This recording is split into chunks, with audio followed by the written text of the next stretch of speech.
Alan, ano-ano ba yung nakapaloob dito sa parke at medyo may kalakihan ng pondo na gagamitin?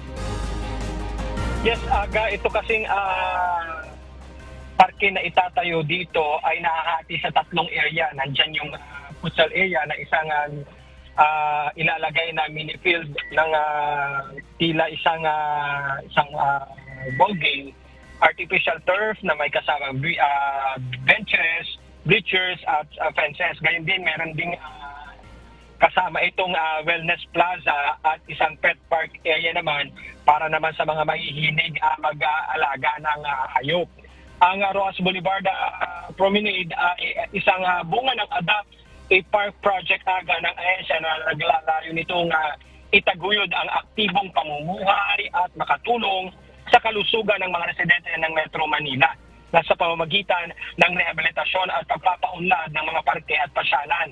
Ayon kay MMDA Acting Chairman Attorney Don Artes, ay bahagi ng kanilang urban renewal project ng ahensya para mag-develop ng mga open spaces. Narito pakinggan natin, Aga, ang naging pahayag ni Attorney Don Artes, ang Acting Chairman ng MMDA. Para meron pong lugar ang ating mga kababayan na mag-spend ng time, mag-exercise, magpahinga at mag-bonding kasama ang pamilya. Aga, sa loob nito magkakaroon ng lugar para sa futsal area, isang uri ng ball game na may artificial turf, benches, bleachers at fences. May wellness plaza din para sa mga mahihilig mag-jogging, mag-bike, gayon din.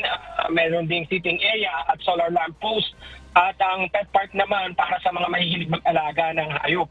Disyembre ngayong taon, Aga, nakatakdang tapusin ng MMDA at PRA ang proyekto, pero depende pa rin ito, Aga, sa bilis ng konstruksyon kung may dapat bang baguhin o may dapat idagdag sa planong naaprobahan. Yan muna latest live mula dito sa Pasay City. Balik sa iyo, Aga.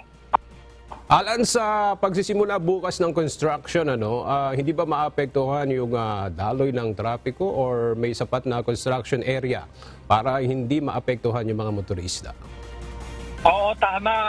Kaaga doon sa nabanggit mo, merong construction area at saka hindi makaapekto sa daloy ng trapiko dito sa gagawing pasyalan dahil maluwag at malawak itong spaces na tinutukoy ngayon ng MMDA at PRA na gagawing parke.